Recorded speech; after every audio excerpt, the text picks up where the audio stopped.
हे भक्तगणों, आप सभी को राधे राधे।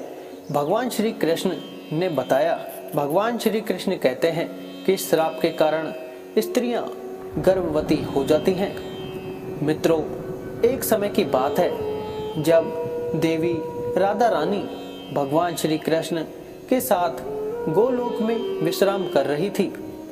तब देवी राधा भगवान श्री कृष्ण से कहती है, हे प्रभु, आज मेरे मन में कुछ प्रश्न उठ रहे हैं, कृपा करें और मेरे मन की जिज्ञासा को शांत करें।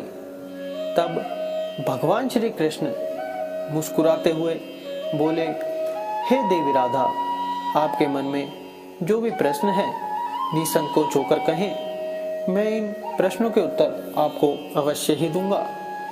मित्रों, तब राधा रानी कहती है, हे प्रभु, मेरे प्रश्न यह है कि किस श्राप के कारण महिलाओं को गर्भवती होना पड़ा तथा केवल नारी जाति को ही गर्भवती क्यों होना पड़ता है।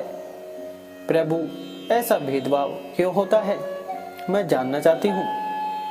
तब भगवान श्री कृष्ण कहते हैं, हे देवी, आपने जो प्रश्न किए हैं उनके उत्तर थोड़े विचित्र हैं, किंतु मैं आपको इसके विषय में एक महत्वपूर्ण कथाएं सुनाता हूँ जो कि मेरे प्रभु श्री राम अवतार की हैं, इसलिए आप इसे पूरा ध्यान से सुने। मित्रों, फिर भगवान श्री कृष्ण कहते हैं, हे देवी राधा, वैदिक काल में हजारों ऋषि परमपिता ब्रह्मा जी द्वारा उनके वीर्य और तेज से उत्पन्न हुए थे।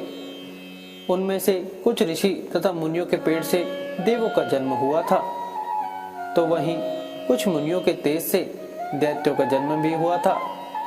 हे देवी, ऐसे ही एक ऋषि सतयुग में हुए थे जिन्होंने औरतों को गर्भवती होने का श्राप दिया था। तब देवी राधा बड़ी ही आतुरता के साथ पूछती है, हे प्रभु, तो कौन थे वे ऋषि जिन्होंने औरतों को गर्भवती होने का श्राप दिया, और कौन थी वह संसार की पहली स्त्री जो एक ऋषि के श्राप से गर्भवती हो गई थी। मित्रों, भगवान श्री कृष्ण कहते हैं, हे देवी राधा, इस कथा का वर्णन महर्षि वाल्मीकि जी के रामायण के उत्तरकांड में किया गया है, जहां प्रभु श्री राम को महर्षि अगस्त्य इस कहानी को सुनाते हैं। हे देवी राधा, यह सतयुग काल की बात है जब परमपिता भगवान ब्रह्मा जी के मानस पुत्र ऋषि पुलस्त्य सुमेरु पर्वत के उच्च बिंदु पर स्थित आश्रम में घोर तपस्या कर रहे थे। उसी समय ऋषि को अत्यंत कठोर तप करता देख अन्य ऋषि कन्याएं विचलित होने लगी और वे अपने मन को शांत करने के लिए उन्हीं ऋषियों के समीप जाकर उनकी तपस्या में बाधा डालने लगी। तभी ऋषि पुलस्त्य जी ने क्रोध में आकर वहां उपस्थित सभी कन्याओं को श्राप दे दिया कि अब जो भी उनके सामने स्त्री आएगी, उनकी नजर पड़ते ही वह कन्या गर्भवती हो जाएगी। मित्रों, फिर भगवान श्री कृष्ण कहते हैं, हे देवी राधा, ऋषि पुलस्त्य जी की बात सुनकर वहां मौजूद सभी स्त्रियां डरकर वहां से भाग गई, लेकिन ऋषि कदर्म की कन्या को ऋषि पुलस्त्य के श्राप के बारे में कुछ भी जानकारी नहीं थी। इसलिए एक दिन वह अपनी एक सहेली को ढूंढते हुए अनजाने में ऋषि पुलस्त्य जी के सामने जा पहुंची।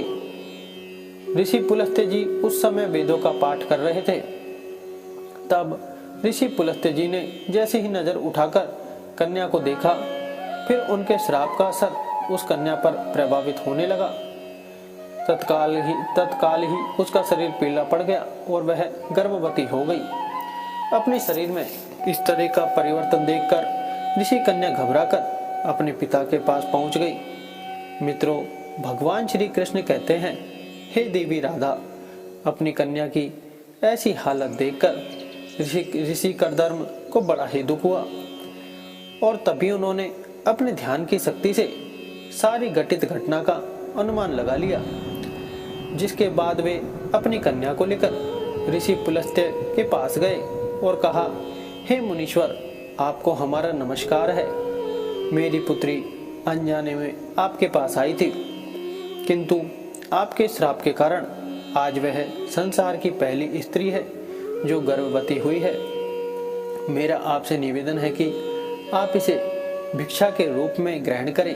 यह सर्वगुणों से संपन्न है और अनजाने में ही आपके श्राप की अभागी है, तो यह सदा आपकी ही सेवा भी करेगी।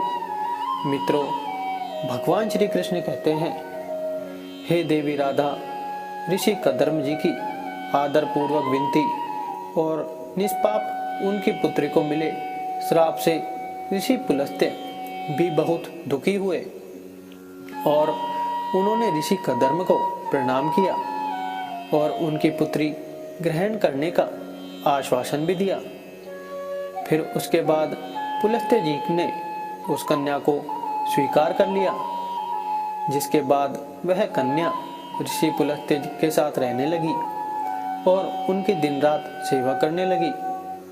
उनकी सेवा भाव से अत्यंत प्रसन्न होकर ऋषि पुलस्त्य जी ने एक दिन उनसे कहा कि हे देवी, मैं तुम्हारी सेवा भाव से बहुत प्रसन्न हुआ हूँ, इसलिए मैं तुम्हें अपने समान पुत्र प्राप्ति का वर देता हूँ।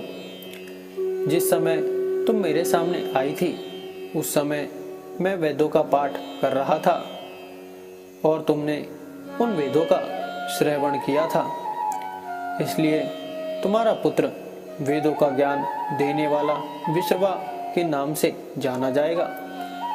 मित्रों, भगवान श्री कृष्ण कहते हैं, हे देवी राधा, कुछ समय बाद उस ऋषि कन्या ने एक पुत्र को जन्म दिया और जैसा कि ऋषि पुलस्त्य जी ने आशीर्वाद दिया था कि ऋषि कन्या का पुत्र विश्रवा के नाम से जाना जाएगा। मित्रों, फिर भगवान श्री कृष्ण कहते हैं, हे देवी राधा, विश्रवा भी बड़े होने पर अपने पिता ऋषि पुलस्त्य जी के समान बड़े तपस्वी हुए। ऋषि विश्रवा के तपस्वी रूप को देखकर ऋषि भारद्वाज बहुत प्रसन्न हुए, इसलिए उन्होंने अपनी बड़ी कन्या का विवाह उनसे कर दिया। मित्रों, भगवान श्री कृष्ण कहते हैं, हे देवी राधा, आगे चलकर ऋषि विश्वा को एक सुंदर, बलवान, गुणवान पुत्र प्राप्त हुआ जिसका नाम श्रवण रखा गया। मित्रों, फिर भगवान श्री कृष्ण कहते हैं, हे देवी राधा, इसी श्रवण का ही एक नाम कुबेर है। फिर भगवान श्री कृष्ण कहते हैं, तो देवी, मैंने आपके पहले प्रश्न का उत्तर दिया है। हे देवी राधा, आपका दूसरा प्रश्न था कि क्या केवल नारी ही गर्भवती हो सकती है? तो ध्यान से सुनो, नारी के समान पुरुष भी अपने दिव्य तेज से गर्भवती हो सकते थे, किंतु हे देवी राधा, एक स्त्री को संसार की दिव्य शक्ति स्वयं परमपिता ब्रह्मा जी ने दी है और उसकी रचना करने में उन्हें कई गुना अधिक समय लगा था। इसलिए नारी को यह श्राप रूपी वरदान है कि वह इस संसार का निर्माण ब्रह्मा जी के बाद स्वयं कर सकती है। तो दोस्तों, मैं आशा करता हूँ कि यह कथा आपको पसंद आई होगी और इस चैनल पर नए हैं तो चैनल को सब्सक्राइब कर वीडियो को लाइक एवं शेयर जरूर करें और कमेंट बॉक्स में जय श्री कृष्णा जरूर लिखें। धन्यवाद।